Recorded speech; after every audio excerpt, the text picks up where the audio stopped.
अव्यक्त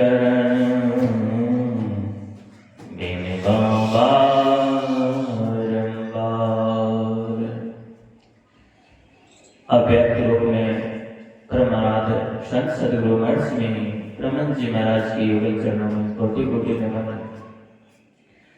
मंचस्थ पूज्य स्वामी ओंकारानंद जी महाराज उपस्थित तमाम सत्संगी प्रेमी माता एवं बहनों सबों को सादर प्रणाम।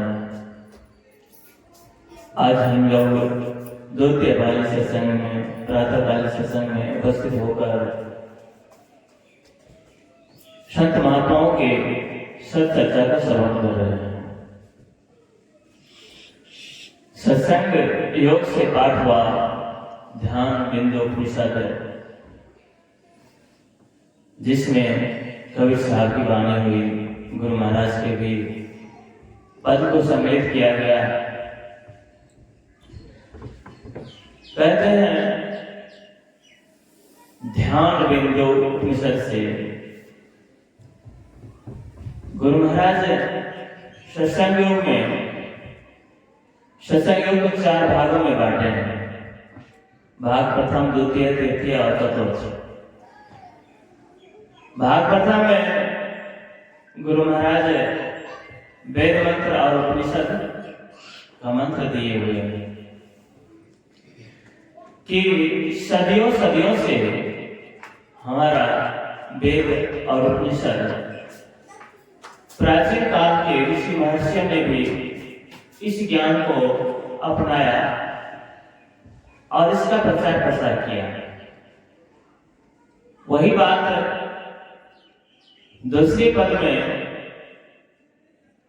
जो पीछे संत हुए हैं, जिन्होंने अपनी वाणी को लिखा या लिखवाया है, उनकी वाणियों को दिया है दूसरे पद में।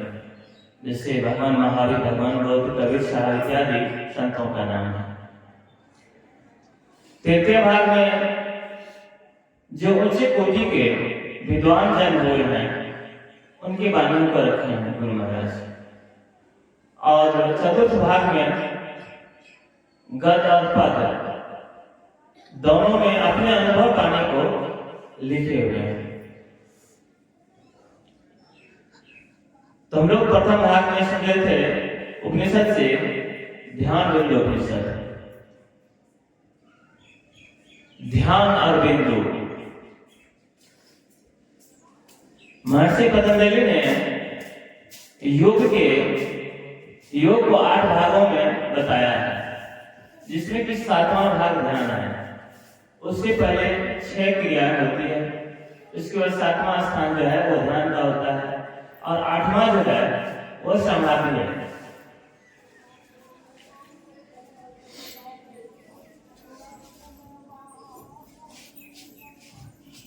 बिंदु जहां हम लोग बाहर में पेन की नोक को रखते हैं, कलम के नोक को रखते हैं, वहां बिंदु प्रकट होता है।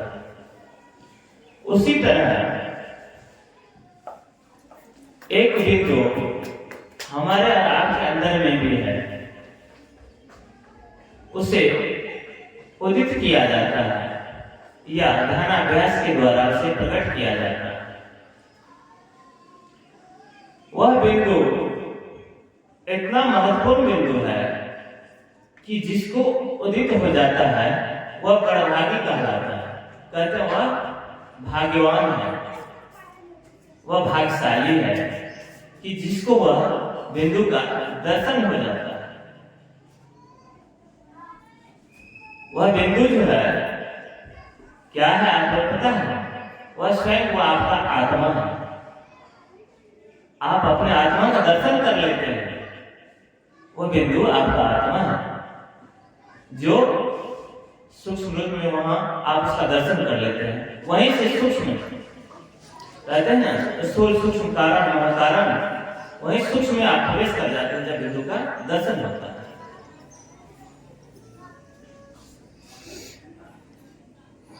तो बिंदु का दर्शन ध्यान बिंदु उपनिषद। तो कहते हैं उस बिंदु का दर्शन जो होता है उसमें जब प्रवेश करते हैं तो जन्म जन्म का जो पाप है उसका क्षय हो जाता है, उसका नाश हो जाता है। कैसे? जिस तरह हम लोग दिया सलाई देते हैं, जब उसकी चिंगारी जलाते हैं और कचरा का ढेर रहता है उस पर फेंक देते हैं तो क्या होता है? कचरा जल के समाप्त हो जाता है। उसी तरह जो हमारा जन्म जन्म का पाप है वह बिंदु का दर्शन हो जाता है, और वह बिंदु इतना सूक्ष्म और इतना तेजमय होता है कि उसमें तपस नहीं होता, गर्मी नहीं होती, उसमें सिर्फ प्रकाश ही प्रकाश होता है।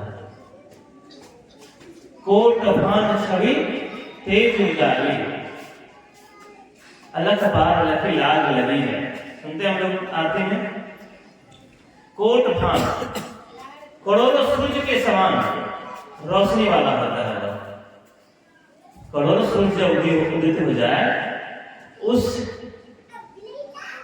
का रोशनी कितना होगा? एक सूर्य कितना रोशनी करता है, अब करोड़ों सूर्य का रोशनी कितना होगा? उसके समान प्रकाश होता है। तो आत्मा जीवात्मा का अभिनंदन है। उस आत्मा का दर्शन हो गया, आप समझिए कि परमात्मा का आधा दर्शन हो गया। पूर्ण नहीं हुआ, आधा दर्शन हो गया, क्योंकि वह आत्मा परमात्मा के सदृश ही दिखता है। उसके दर्शन से आपके पापों का क्षय होगा। फिर उसमें आगे बढ़ेंगे तो ज्योतियों के साथ साथ नाद भी आता है। कहते हैं नाद बिंदु बीजाक्षर है, और उसके बाद नाद पकड़ के आप परमात्मा के नाद को सुनते आप अपने शरीर में अंदर ही अंदर प्रवेश करते करते जितने भी पर्दे हैं, जितने भी तत्व के आवरण हैं, सबको पार करते जाएंगे तो अंत में परमात्मा का दर्शन होगा। अब आगे कबीर साहब की वाणी में है, गगन की ओर निशाना है, दाहिने सूर्य चंद्र बाएं, तो सूर्य दायां साइड है और चंद्र बायां साइड। यह क्या है? यह हमारे दोनों आंख है। बायां साइड के आंख को, बायां भाग के आंख को सूर्य कहते हैं, और दायां साइड के आंख को सूर्य और बायां साइड के आंख को चंद्र कहते हैं। और दोनों को जब हम दोनों दृष्टियों को एक जगह जब जोड़ते हैं तो वही बिंदु प्रकट होता है। तो उसकी कला हम लोग सब जितने दीक्षित हैं तो दीक्षा गुरु बता देते हैं। गुरु महाराज का दिया हुआ यह युक्ति, इसे युक्ति कहते हैं, इसे चाबी कहते हैं, इसे नामदान भी कहा जाता है। तो यह युक्ति जो है हम लोग को प्राप्त है। उस कला से हम जब देखते हैं तो दृष्टि का मिलना होता है। बहुत सारे अभ्यास के बाद, ढेर सारा अभ्यास करना पड़ता है इसके लिए। मंत्र जाप है, दृष्टि साधन है, मन को महीन करना पड़ता है। इसके लिए आहार शुद्ध, विहार शुद्ध, आचरण शुद्ध, वाणी शुद्ध करना पड़ता है। शुद्धता अंदर और बाहर दोनों जरूरी है। सदाचार का पालन भी करना पड़ता है। जिस तरह हम लोग स्नान करते हैं, कहता है नहाने के बाद मन पवित्र हो जाता है, क्या उसका असर मन पे पड़ता है? नहीं। नहाने से मन शांत होता है। क्यों? क्योंकि मन माथे पर जब पानी पड़ता है ना तो मस्तिष्क ठंडा होता है। ठंडा से मन की चंचलता दूर होता है, और तब जब ध्यान में बैठते हैं तो एकाग्रता जल्दी आती है। एकाग्र मन से ध्यान बनता है, जब भी होता है मन इधर उधर ज्यादा नहीं भागता है। तो स्नान से आपका शरीर पवित्र होता है और सदाचार के पालन से आपका मन पवित्र होता है। आप झूठ नहीं बोलेंगे तो आपका आत्मबल बढ़ेगा, चोरी नहीं करेंगे तो आपका आत्मबल बढ़ेगा, नशा नहीं करेंगे तो मन में उथल पुथल नहीं होगा, क्योंकि आप देखते हैं कि नशाबाज आदमी बुद्धि स्थिर नहीं रहता है, वो कब क्या बोलेगा क्या करेगा कहना मुश्किल है, किधर जाएगा किधर गिरेगा निश्चित नहीं रहता है। हिंसा नहीं करेगा, हिंसा हिंसा बहुत बड़ी चीज है, अहिंसा बहुत बड़ी चीज है। अहिंसा परमो धर्म लोभ वापस तारना, अहिंसा परमो धर्म लोभ वापस तारना, अहिंसा ही परम धर्म है और लोभ ही पाप का कारण है। लोभ में आकर ही भाई का गला काट देता है, राह चलते मुसाफिर को लूट लेता है, किसी का घर लूट लेता है, लोभ की में आके। तो इस सबसे बड़ा पाप लोभ है। तो अहिंसा जो नहीं करता है वो बहुत बड़ा धर्मात्मा है। तो हिंसा से बचना चाहिए, इससे आपका धर्म बढ़ेगा, आपकी शक्ति बढ़ेगी, आत्मबल बढ़ेगा। जो हिंसक प्राणी है वो मौत से बहुत डरता है, क्योंकि उसका दुर्गति निश्चित है। जो मौत से जितना भयभीत होता है समझिए उतना बड़ा पापी है। सदाचारी को उतना डर नहीं होता है, क्योंकि उसका आत्मबल बहुत मजबूत होता है। दुराचारी आदमी को मरने से बहुत डर लगता है, क्योंकि उसका आत्मा को हमेशा ये डर रहता है कि मेरा बहुत दुर्गति होगी, क्योंकि उसे नर्क होना है, नर्क में उसे दुर्गति होगी। आत्मा इस बात को जानता है, क्योंकि आत्मा से दुख नहीं भोगता है, कराता तो उसका मन है, लेकिन मन और आत्मा का जो गांठ है वो आत्मा को ले जाता है और वहां भुगवाता है उसका करने का फल। इसलिए उसे बहुत डर होता है मरने से। और पांचवा है व्यभिचार। व्यभिचार परपुरुष पर स्त्री का गमन, कभी भी कुदृष्टि से स्त्री को नहीं देखनी चाहिए और स्त्री को किसी भी पुरुष को कुदृष्टि से नहीं देखना, यही व्यभिचार है। तो अपने को यदि संयम रखेंगे आपका इससे मन पवित्र होगा, और पवित्र मन से जब आप साधना करेंगे तो बहुत जल्दी आप तरक्की करेंगे। ध्यान बिंदु उपनिषद का जो कहना है उसका आपको जल्दी फल मिलेगा। अब आगे है कवि साहब बाने में लाग्यो बाण तन ही तन, जिन लागा तन जाना है। तन में भी तन है, उसमें भी तन है, उसमें भी तन है। 5 तन है हमारे तन के अंदर, 5 तन है। ये तन जो है स्थूल तन है, जिसको आप हम देख रहे हैं सामने बैठे हुए हैं, ये एक तन हुआ, इसको स्थूल तन कहते हैं। उसके अंदर सूक्ष्म तन है, सूक्ष्म तन के अंदर कारण तन है, उसके अंदर महाकारण तन है, उसके अंदर केवल तन है। और जब आपका बिंदु उदित होगा, आप जब ध्यान में आगे बढ़ेंगे, उस आत्मा के द्वारा ही परमात्मा तक जाया जाता है और उसका रास्ता अंदर ही अंदर है।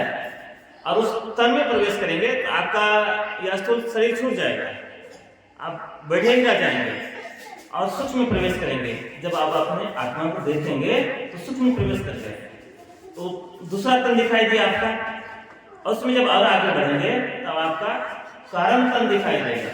उसके अंदर फिर और आगे बढ़ेंगे तो महाकारण तन दिखाई देगा। उसके बाद आप साधना करते करते अंत में केवल तन दिखाई पड़ेगा, जो लास्ट मात्र आत्मा ही आत्मा रहता है। अभी जीव आत्मा है, हम लोग जीव आत्मा है। जब चेतन और जड़ का गांठ खुल जाता है तब आत्मा शुद्ध कांति स्वरूप आत्मा को महाराज कहते हैं, शुद्ध कांति स्वरूप आत्मा से ही परमात्मा का दर्शन होता है। क्या होता है? शुद्ध स्वरूप आत्मा, कांति स्वरूप आत्मा से ही परमात्मा का दर्शन होता है। तो कांति स्वरूप आत्मा क्या है? जब आपके आत्मा से जितने भी आवरण पड़ा हुआ है आत्मा पर सब झड़ जाता है, तब कांति स्वरूप आत्मा होता है जो केवल दशा में प्राप्त होता है। तब आत्मा और परमात्मा, आत्मा शुद्ध हो जाता है, उस पर कोई भी तरह का आवरण नहीं होता है और वो जाके परमात्मा में मिलता है। तब जिस तरह गंगा का जल और लोटा में रखे हुए जल को आप ले लीजिए, तो जल जो गिर रहा है गंगा में, गंगा का जल लोटा में निकाल लिए तो भी गंगा का जल हुआ, लेकिन दोनों अलग हो गया। गंगा का जल बह रहा है, निर्मल जल है, और वही जल आपके लोटा में आ गया तो वो लोटा के आवरण से आवरणित है, लोटा में रह गया। और उसको जब फिर उड़ेल दीजिए, आप गिरा दीजिए उसमें गंगा में, तो जब तक लोटा से नीचे गिरेगा उस पानी में मिलेगा तब तक वही जल है। उसी तरह कांति से परमात्मा जब तक परमात्मा में मिलता है तो केवल दशा में होता है, उसी को केवल दशा कहते हैं। तो यह केवल दशा होता है। उसके बाद परमात्मा मिल जाता है तो घुल मिल के जिस तरह गंगा का जल और लोटा का जल मिल के एक हो गया, उसी तरह आपका आत्मा और परमात्मा एक हो जाता है। यही सबसे बड़ी उपलब्धि है और युगों युगों से, आदिकाल से भी संत लोग इस मार्ग को बताते आ रहे हैं और हम सबों को समय समय पर जब इस ज्ञान का लोप होने लगता है तो कोई महापुरुष आकर के फिर इसको पुनर्जागरण करते हैं, उसको लोगों में इसको फैलाते हैं। जिस धरती की पुण्य भूमि होती है उस धरती पर वह अवतरित होकर हम सबों को, जीवात्माओं को चेताते हैं कि तुम कहाँ भटक रहे हो, अपने परमात्मा परमपिता से मिलो और अपना कल्याण करो, क्योंकि जन्म मरण ही सबसे बड़ा दुख है। इस दुख से छूटो, इस दुख से छूटोगे तो तुम्हारा कल्याण होगा।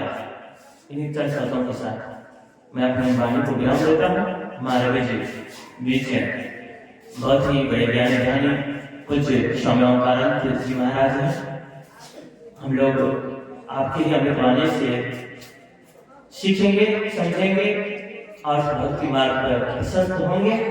तो कुछ बाबा से निवेदन है कि हम लोगों को अपनी अमृत वाणी से लाभान्वित करवाएं। श्री सद्गुरु महाराज की जय।